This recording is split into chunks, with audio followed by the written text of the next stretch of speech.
ఆంధ్రప్రదేశ్ రాష్ట్రాన్ని చంద్రబాబు నాయుడు తెలుగుదేశం పార్టీ కూటమి ప్రభుత్వం ఫార్ సేల్ పెట్టేసింది.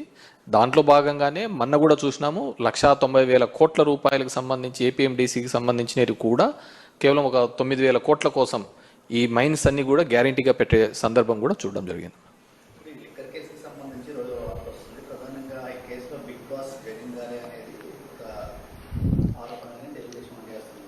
మీరు బాగా చూసినారు అంటే ఈ రెండు పత్రికలో ఈనాడు జ్యోతి పత్రికలో వచ్చే కథనాంశాలు కానీ ఇవన్నీ బాగా చూసినారు అంటే 4 to 9 వరకు కూడా రాజశేఖర రెడ్డి గారు ముఖ్యమంత్రి ఉన్నప్పుడు కూడా తెలుగుదేశం పార్టీ ఎప్పుడే కానీ తన ఏం కావాలని అసెంబ్లీలో కూడా మాట్లాడడానికి ఉండేది కాదు మ్యాటర్.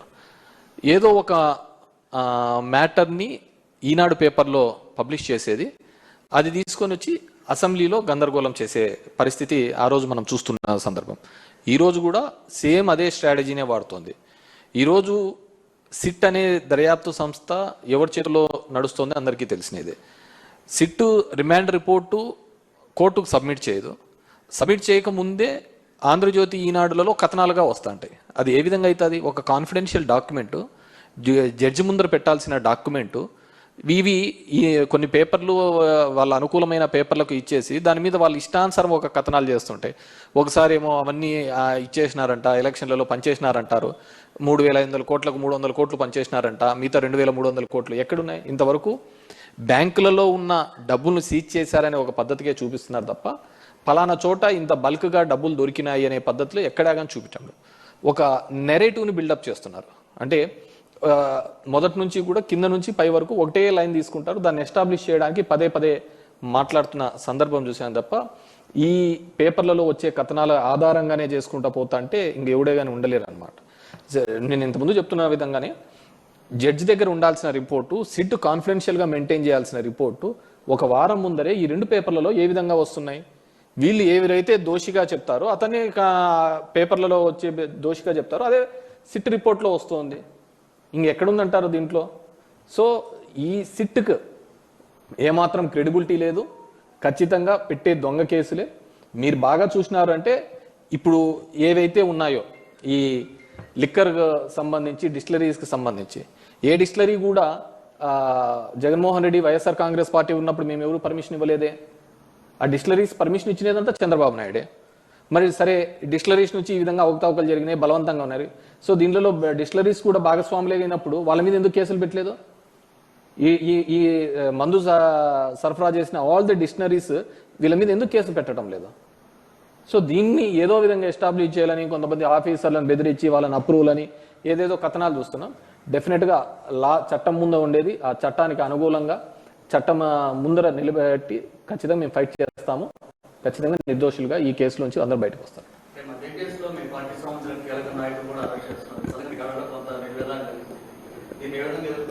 డెఫినెట్గా దిస్ ఆర్ ఆల్ ఎక్స్పెక్టెడే. ఏదో ఒక విధంగా ఈ ప్రభుత్వం మీద బురద చల్లాలనే ఒక ఆలోచనతో ఈ ప్రభుత్వం జరుగుతుంది. మనము మొత్తానికి చూసినట్టే చిన్నది కానీ ఒక గ్రామ స్థాయిలో కూడా ఒక చిన్న గొడవ జరిగినప్పుడు వాడొచ్చి ఇంటి మీద గొడవ చేసినా కానీ మా మీద కేసులు పెట్టే సందర్భం. సో అంత మైక్రో లెవెల్లో నుంచి కూడా దీన్ని మానిటర్ చేస్తున్న సందర్భం. So we're all ready for ఎలాంటి కేసులు పెట్టినా ఏ దానికైనా సరే వైఎస్ఆర్ కాంగ్రెస్ పార్టీ సిద్ధంగా ఉంది. ఎటువంటిదైనా సరే చట్ట ప్రకారం ఏమో వాటిని ఎదుర్కోగలుగుతాము. డెఫినెట్గా ఎవరెవరైతే దీనిలలో భాగస్వాములు అవుతున్నారో, దీనిలో అంత ఉత్సాహంగా చేస్తున్నారో రాబోయే కాలంలో దాన్ని ఖచ్చితంగా అనుభవించి చెప్తారు.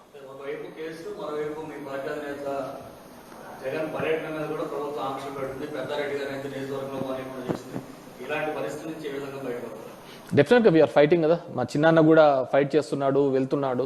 మళ్ళీ పోలీసులు కోర్టుకు వెళ్ళాము.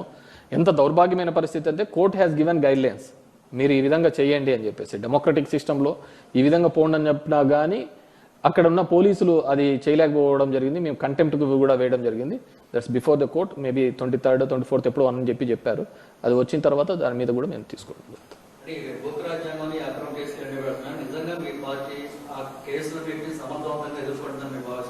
డెఫినెట్గా వీఆర్ ఫైటింగ్ ఫర్ ద ఏ కేసుకైనా భయపడుతున్నాం కదా. మీరు సింపుల్, మీరెంత అనగదొక్కాలని చూస్తూ ఉంటే ప్రతిపక్ష పార్టీలను అనగదొక్కాలని చెప్పేసి ఈరోజు కూటమి ప్రభుత్వం చేస్తే దానికి 3 ఇంతలుగా మేము బౌన్స్ బ్యాక్ అవుతున్నాం.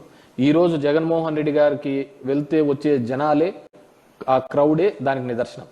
దీంట్లో ఎటువంటిది లేదు. ఈరోజు చూసినారు అంటే జనాలు ప్రతి సందర్భంలో కూడా రైతు అనే వ్యక్తి గిట్టుబాటు ధర లేక ఇబ్బంది పడుతున్నాడు.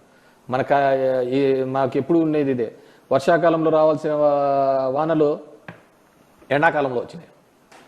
రైతులు పరిస్థితి చూస్తే చూడు, ఒక రైతు ఇబ్బంది పడుతున్నాడని పరిస్థితి ఉంటే ఈరోజు నిన్న చూసినారంటే 600 రూపాయలు ఒక టికెట్ రేట్ పెంచి ఇచ్చిన సందర్భం చూస్తున్నాం. అదే 600 రూపాయలు లేకుంటే రైతు గిట్టుబాటు ధర మీద వీళ్ళు ఆలోచించవచ్చు కదా. కానీ ఏ పార్టీ కూడా జనం కోసము ప్రజల కోసం ఆలోచిస్తున్న పరిస్థితి ఈరోజు పాలకపక్షం చూడటం లేదు, కూటమి చూడటం లేదు. డెఫినెట్గా వాళ్ళు బాగా జడ్జి చేయగలుగుతారు ఎవరిని ఏ విధంగా చేయాలని.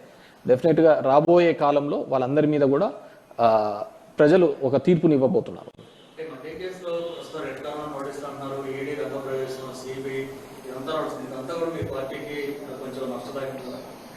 నేను ఒక చెప్తాను, మా పార్టీ ఎస్టాబ్లిష్ అయినదే ఒక డిఫరెంట్ సినారియోలో అయినది, మిగతా పార్టీస్ లాగా కాదు.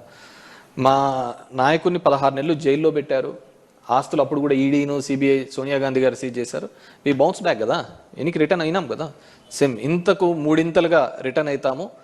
ఖచ్చితంగా కూడా వైఎస్ఆర్ కాంగ్రెస్ రాసి పెట్టుకోండి, 2029లో పోయినసారి వచ్చిన మెజార్టీ కంటే అత్యధిక మెజార్టీతో రాబోతున్నాం.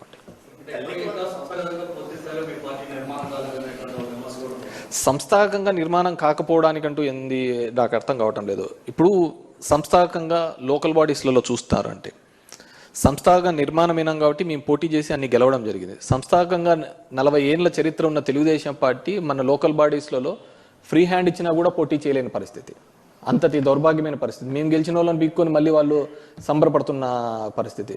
మా ప్రస్థానం 12 ఏళ్ల రాజకీయ ప్రస్థానానికి 40 ఏళ్ల తెలుగుదేశం పార్టీ ప్రస్థానానికి చూడండి. ఒక జగన్మోహన్ రెడ్డి మేమే అంత బలహీనంగా ఉండింటే, మేమంత బలహీనమైంటే అంతమంది కలిసి రావాల్సిన అవసరం ఏముంటుంది చెప్పండి. అంటే మీకు ఎక్కడ ఉండదు దేశంలో Telugu Desam party, BJP party, communist party, Janasena party వీళ్ళన్నిటికీ కూడా వ్యతిరేకంగా ఉండేది ఎవరిది? కాంగ్రెస్ పార్టీకి పుట్టినది. ఈ కాంగ్రెస్ పార్టీ కూడా మాకు వ్యతిరేకంగా నీకు దేశంలో ఎక్కడ ఉండదు. ఒక ప్రాంతీయ పార్టీని నిలువరించడానికి ఇన్ని పార్టీలు, జాతీయ పార్టీలు, ప్రాంతీయ పార్టీలు ఏకం కలిసి వస్తున్నాయి. అయినా కానీ వి గాట్ ద 40%. ఇంతకు మించి మేము ఇంకా కిందికి దిగజారేది ఉండదు, ఇంతకు మించి పైకి పోయేదే ఉంటుంది. కాబట్టి డెఫినెట్గా వీఆర్ కమింగ్ బ్యాక్.